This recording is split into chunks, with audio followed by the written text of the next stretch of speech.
O áudio que vocês vão ouvir agora é parte do podcast Xadrez Herbal. Caso vocês queiram ouvir mais sobre esse assunto e outros temas de política internacional, é só ir em xadrezverbal.com.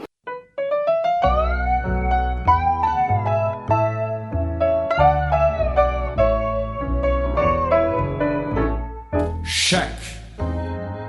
Y el cafillo donde estaba cuando caíste en desgracia, el que siempre... Estados Unidos vão anunciar à Rússia saída de tratado de controle de armas nucleares. Isso, os Estados Unidos anunciou para a Rússia que vai sair do INF, não, Intermediate Nuclear Range Forces Treaty, que foi assinado lá na Guerra Fria, né? Foi assinado entre Ronald Reagan e Mikhail Gorbachev ainda. E o importante da gente ter em mente sobre isso daqui é que é o seguinte, foi inclusive o tema da minha penúltima coluna na Gazeta, para quem quiser ler, para quem leu, né? Que é o seguinte: os Estados Unidos, por esse acordo, ele está impedido de desenvolver, né, e de pôr na ativa mísseis com alcance intermediário. O que isso significa? Entre 500 e 1.500, entre 500 e 5.500 quilômetros de alcance. Ou seja, os Estados Unidos, assim como a Rússia, assim como era o caso da União Soviética, podem usar tanto mísseis balísticos intercontinentais, né, disparados do seu próprio território para atingir a cabeça do outro, quanto mísseis de curto alcance, disparados, por exemplo, de submarinos, disparados de bases terrestres, enfim. Por que as duas potências decidiram abrir mão desse tipo de arma naquela época? Porque, como os nossos ouvintes sabem, tanto os Estados Unidos quanto a Rússia podem destruir a vida na Terra repetidas vezes, tá? Não vai faltar míssil, tá? Para eles conseguirem destruir a Terra. Então, primeiro, era um tipo, estava ali numa redundância, tá? Digamos assim. Segundo, o míssil de alcance intermediário, como o próprio nome diz, ele tem que ser levado, né, até uma base, até um local próximo do seu alvo. É o tipo de míssil, por exemplo, que a União Soviética colocou em Cuba para retalhar os mísseis que os Estados Unidos colocaram na Turquia. Então, é um tipo de míssil que você colocando perto, você consegue atingir o seu inimigo em muito pouco tempo, só que cria uma série de tensões. Ninguém quer mísseis ali na sua vizinhança. Então, isso que acaba gerando, por exemplo, a crise dos mísseis de Cuba e tudo mais. Então, é um risco, torna-se um risco desnecessário. Porque você agora precisa colocar um míssil perto do seu alvo e o seu alvo não vai gostar disso, né? Então você pode abrir mão desse arsenal redundante para não correr o risco desse tipo de crise que poderia desencadear numa terceira guerra mundial, que poderia desencadear num conflito aberto, e aí você simplesmente abre mão desse tipo de arma. Ok. Aí, nos últimos anos, na última década, na verdade, né, ambos os lados estavam acusando um ao outro de estarem violando o acordo, né? Olha, a Rússia desenvolveu um míssil aí que é um míssil polivalente, então ele é um míssil de curto alcance, mas se adaptar ele vira um míssil de médio alcance. Olha, a OTAN está vindo em direção à Rússia, isso é uma violação do acordo, está colocando mísseis na nossa vizinhança. Então já tinha ali uma animosidade. Só que o fato é, nenhuma das duas potências depende desse tipo de equipamento hoje em dia. Então, por que os Estados Unidos querem sair desse acordo? Porque eles querem, né, desenvolver armas para uma corrida armamentista. Porque o Trump é maluco e porque eles querem, né, explodir o mundo. Não, é por conta da China. Por quê? A China não está obrigada por esse mesmo tratado. Pelo contrário, a maior parte dos mísseis chineses é de médio alcance. porque é um tipo de míssil barato de se desenvolver, enfim, você, né, o míssil balístico intercontinental é muito caro, é uma de manutenção cara, até você conseguir jogar ele na cabeça do seu inimigo, demora todo o tempo de voo, então você desenvolve os mísseis de curto alcance, e aí a China consegue atingir Japão, atingir Ilha de Guam, atingir Taiwan, atingir ali a vizinhança e ter uns mísseis balísticos para atingir os Estados Unidos e pronto.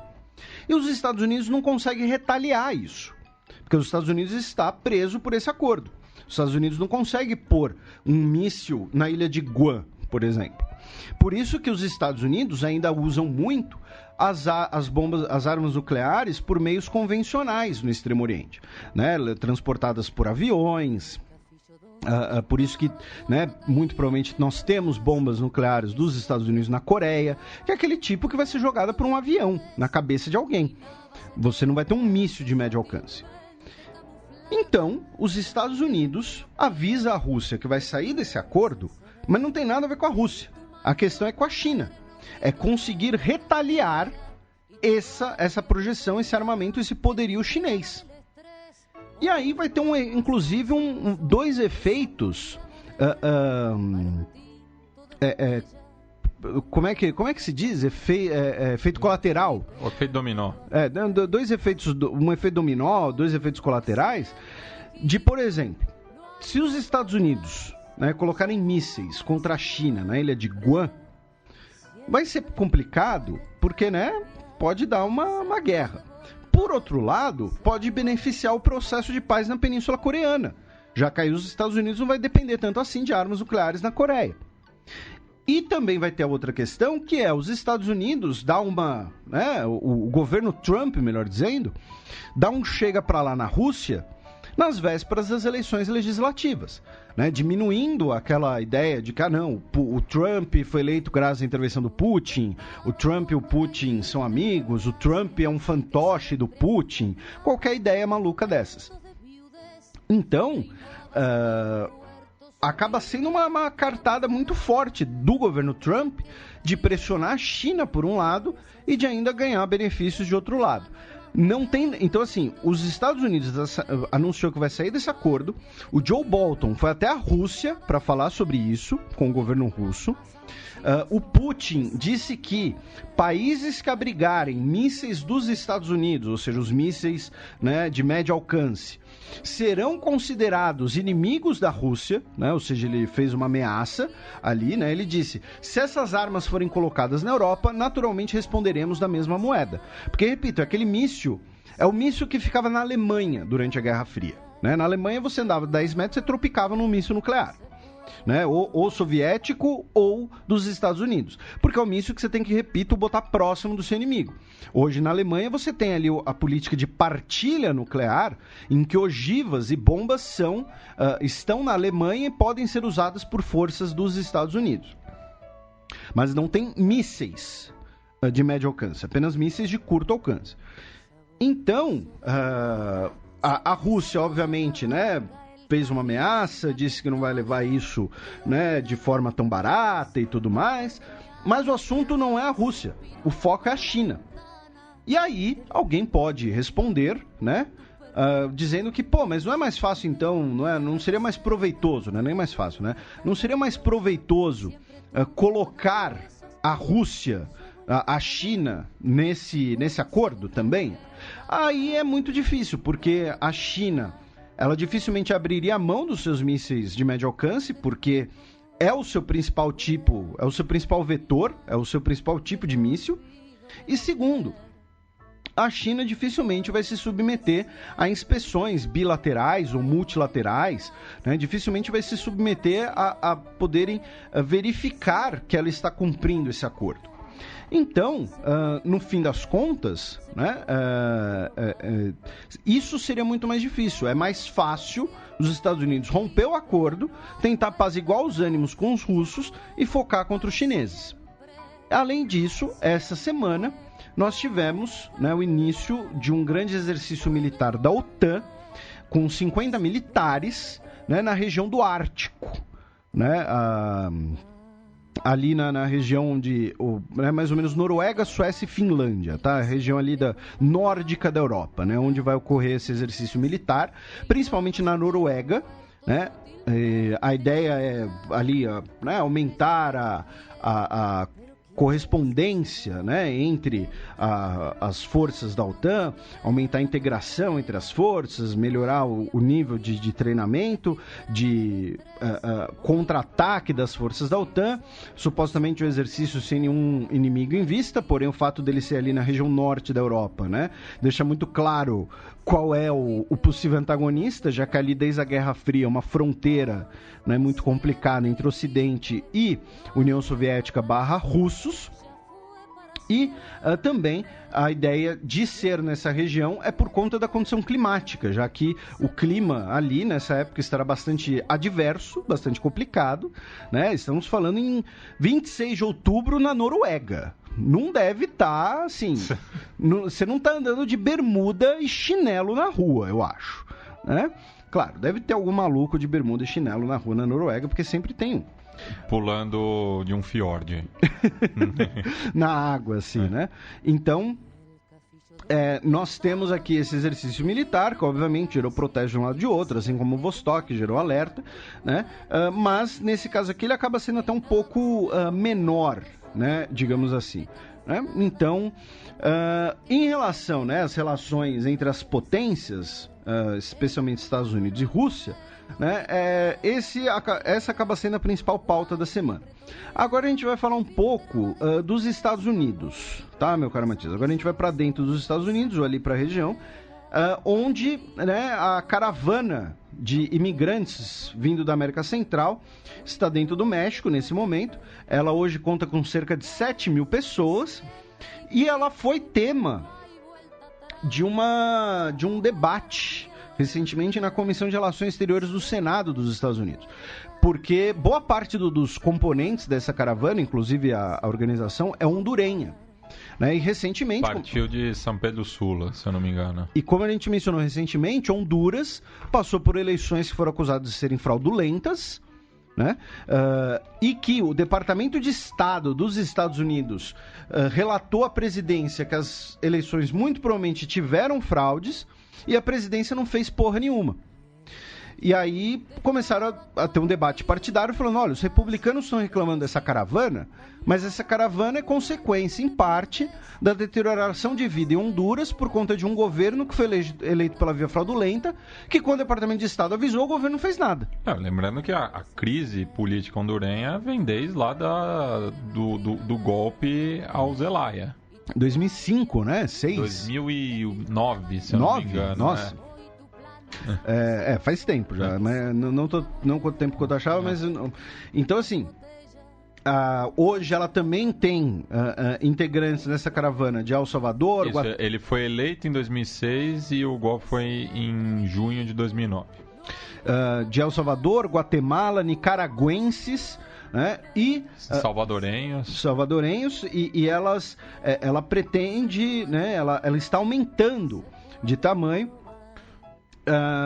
As redes sociais, inclusive, estão colaborando, né, para a articulação dessa caravana. Existe uma rede de solidariedade também. De pessoas dando mantimentos na sua rota e tudo mais. E o governo dos Estados Unidos enviou 800 soldados para a fronteira com o México para bloquear essa caravana de imigrantes. E o Trump, né, tuitou: eles serão detidos. Classificou o tema de emergência nacional e disse que pode cortar ajuda financeira a países centro-americanos por conta desse tipo dessa caravana, dizendo que a ajuda é justamente para evitar, né, esse tipo de coisa. Tá? O Mike Pence disse que o que o presidente de Honduras me disse é que foi organizado por grupos esquerdistas de Honduras financiados pela Venezuela. Eu, assim, não sei se ele tem alguma informação de inteligência não publicada, mas à primeira vista isso não faz sentido nenhum. a Venezuela financiar uma caravana de imigrantes, sendo que o governo de Honduras atualmente não é um governo de esquerda, né? Como a gente mencionou. Então, sei lá, eu acho que o Mike Pence tá viajando na maionese. E assim, só pra esclarecer também, nem o Zelaya era considerado de esquerda. Ele era um... Era centro. É que assim, ele acabou ganhando muito a pecha de esquerda porque ele foi apoiado pelo Brasil, que na época era da presidência do Lula. Não, porque ele foi buscar refúgio justamente na Embaixada Brasileira em Tegucigalpa. E que foi um erro, inclusive muitas autoridades do Itamaraty eram contra isso. Quem realizou aquela operação foi o Marco Aurélio Garcia, né, falecido, que na época era o assessor de assuntos internacionais da presidência. Mas, enfim, então em relação à caravana, as notícias são principalmente essas. Agora, vamos para outra notícia em que pegou todo mundo, né, de surpresa, causou um alarme, que foi, na segunda-feira, a partir de segunda-feira, o envio de vários explosivos caseiros contra pessoas ligadas ao Partido Democrata ou consideradas progressistas nos Estados Unidos. Na segunda-feira, mandaram um pacote bomba para a casa do George Soros, né? Maior comunista do mundo. Maior comunista do mundo, né? A gente chama ele aqui de Papai Soros, tá? Porque nós somos financiados pelo George Soros, a gente só fala o que o George Soros autoriza, tá? Na segunda-feira ele recebeu o primeiro pacote. Aí na terça-feira o negócio ficou mais forte, né? Por quê? Porque mandaram para casa do ex-presidente Bill Clinton e da ex-secretária de Estado e ex-senadora Hillary Clinton. Então assim, aí você já mete o serviço secreto na operação, porque, né, os ex-presidentes, enquanto vivos, ainda são protegidos pelo Estado, até porque, né, eles têm informações privilegiadas e tudo mais. Aí, na quarta-feira, um explosivo foi interceptado no escritório do ex-presidente Barack Obama. Um outro explosivo foi mandado para o ex-secretário de Justiça do Obama, o Eric Holder. Um outro objeto foi para a congressista democrata Debbie Wasserman Schultz. 2 explosivos foram enviados à democrata Maxine Waters. E ontem, quinta-feira, também mandaram para o Robert De Niro. Não sei, né? Assim, ele é crítico do Trump e tudo mais, mas assim, qual o sentido de explodir o Robert De Niro? Não faz sentido. O Robert De Niro aí é um grande ator, né? Nos proporcionou muitos momentos de alegria. Um ícone do cinema de gangsters. Exatamente, Os Bons Companheiros, o jovem Vito Corleone, né? Robert De Niro e Marlon Brando, as únicas pessoas que ganharam o Oscar por interpretar o mesmo personagem, inclusive. Em anos diferentes. Né? E também para o Joe Biden, né? O ex-vice do Barack Obama. Então, assim, porque realmente salta aos olhos, né? Tipo, Barack Obama, Bill Clinton, Hillary Clinton, Joe Biden e Robert De Niro. Acho que foi pra chamar a atenção do TMZ. Enfim, o cara realmente... O cara, ele não gostou de algum daqueles filmes ruins que o Robert De Niro fez pra ganhar um troco. Pra ganhar um troco. Ele falou, vocês tinham que ter parado entrando numa fria. O que veio depois... eu não gostei de Caça-Tubarões, vou mandar o pacote pro Robert De Niro. Né? No total, foram 12 bombas pelo correio. Tá? Mas nenhuma explodiu, ninguém ficou ferido. A polícia explodiu 2 deles de forma segura. Tinha gente dizendo que alguns deles seriam tipo dummy bombs, ou seja, apenas ali no exterior parece uma bomba, mas não tinha capacidade explosiva. Outras teriam sim capacidade explosiva, embora bem precárias. E aí hoje foi detido como principal suspeito um cara chamado César Sayoc. Sayoc, sei lá, S-A-Y-O-C. Ele foi detido na Flórida, em Plantation. Plantation é o nome do lugar, né? Não é o nome do ciclo econômico. Então, mas Plantation é o nome do lugar. Nossa, uma cidade chama Plantation no sul dos Estados Unidos. Quais as chances? Não, é meio de mau gosto, vai. Porra! Enfim, o nosso querido Gustavo, inclusive, mandou notícias direto da Flórida sobre isso. E ele é residente de Aventura. Isso não é brincadeira. Aventura que nem em português, né? Que em espanhol também. Em espanhol. Ele é republicano registrado. Ele tinha uma van coberta de adesivos pró-Donald Trump ou com a Hillary Clinton com um alvo na cara dele, na cara dela e tudo mais. A arroba do Twitter dele é Onabomber 2.0. Essa brincadeira. Mas, de fato, o Twitter dele está sendo todo, né, devassado. E, assim, o cara, né, as fotos dele e tudo mais, ele é daqueles pró-Trump caricatos até, assim, né? O cara colecionava os bonés do Make America Great Again, por exemplo. Enfim, o Twitter do cara é um festival, e a gente não tá inventando nada disso, antes que alguém fique bravo com a gente, fique chateado com a gente, tá? Vocês podem, né, vocês têm internet, vocês podem verificar tudo que a gente tá dizendo. E ele já tinha uma ficha corrida bastante grande, tá? Ele, em 2002, ele foi preso por uma ameaça à bomba em Miami. Em 91, aos 29 anos, ele foi preso, ele foi detido por roubo. Em 2012, ele entrou com pedido de falência na justiça, com uma nota escrita à mão, dizendo: moro com a mãe, não tenho móveis. Tipo, móveis, furniture, tá? Não é imóveis, é móveis. E aí depois ele foi acusado dessa pedido de falência. Não foi acusado, né? Mas esse pedido de falência foi investigado, se não era um pedido de falência fraudulento. Enfim, ele tem lá uma ficha corrida bastante gorda, né? E ele seria o principal suspeito aí de ter enviado esses pacotes. Porque, assim, vou repetir, se você manda um pacote pro Bill Clinton, pro Barack Obama, você vai pôr a inteligência dos Estados Unidos para te achar. E pelo que eu vi, ou o cara ele queria ser pego, ou o cara era muito burro. Porque, assim, isso só faltava, né? Tudo era bem precário, tudo era feito de forma bem amadora. Botar o remetente. Então, ele foi detido hoje como principal suspeito. Ele tem 56 anos de idade. Tá? Né? Foi detido aí como o principal suspeito de ter enviado essas bombas. Ele que você vê, e, repito, entre no Twitter dele, que é um festival, assim, como eu disse, quase caricato, tá? E mais duas notícias. Uma delas é que, na quarta-feira, o Donald Trump disse que vai declarar o uso de opioides no país como uma emergência nacional.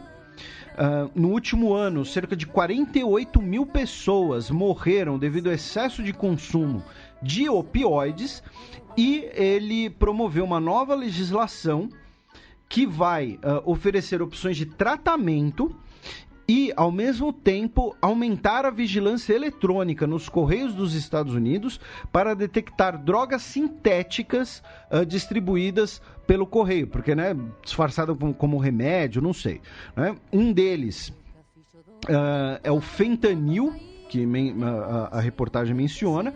A reportagem, no caso, aqui é da Associated Press, e também que esse plano de tratamento aos dependentes será financiado por cerca de $1 bilhão aprovado pelo Congresso. Tá? Ele anunciou tudo isso dizendo que: meu governo lançou um esforço sem precedentes para combater traficantes de drogas, estamos desmantelando redes online, reprimindo carregamentos internacionais e perseguindo os traficantes internacionais.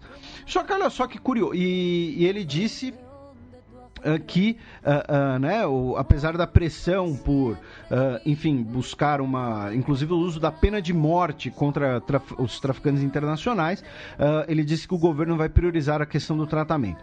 Mas eu achei muito curioso, né, essa questão. Assim, antes de falar curioso, né, tem uma coisa muito triste, porque esse novo plano do governo Trump, que deve ser elogiado, tá? Vamos deixar muito claro, inclui também a possibilidade de tratamento de bebês dependentes, por conta das mães que usam na gravidez. Mas o que eu achei curioso é que é o seguinte: o Donald Trump, ele deixou muito claro que vamos combater o tráfico e tratar a dependência. Olha só que curioso. Nossa. Né? Mas é tão óbvio. Você separar as coisas. Né? E por que separar essas coisas no caso dos opiáceos, né? E não separar no caso do uso de outras substâncias viciantes, de outras drogas, né? Então, tá aí, e repito, uma iniciativa ótima, até por focar aí no tratamento da dependência das pessoas que usam esse tipo de coisa. Eu, sinceramente, eu não sei como funciona, porque o que querem dizer em geral opiáceos. Eu sei que em geral são remédios anestésicos, né? São remédios que causam entorpecer. Tá? Certamente temos ouvintes da área química, da área de farmácia, da área médica, que vão saber fornecer eventuais informações que sejam interessantes de serem passadas, além disso, né, de que são anestesiantes, que por isso causam muita dependência, porque, né, causa torpor, dá barato, digamos assim.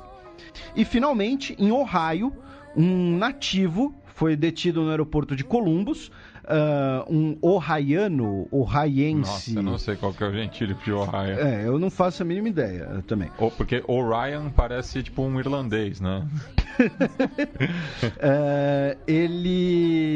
Um rapaz chamado Nasser Al-Madaoji, ele é um cidadão dos Estados Unidos, porém de nascimento ele é iraquiano, e ele foi detido no aeroporto de Columbus, Ohio, porque ele pretendia viajar ao Cazaquistão e do Cazaquistão chegar ao Afeganistão, onde ele iria se juntar ao Daesh, o auto-intitulado Estado Islâmico.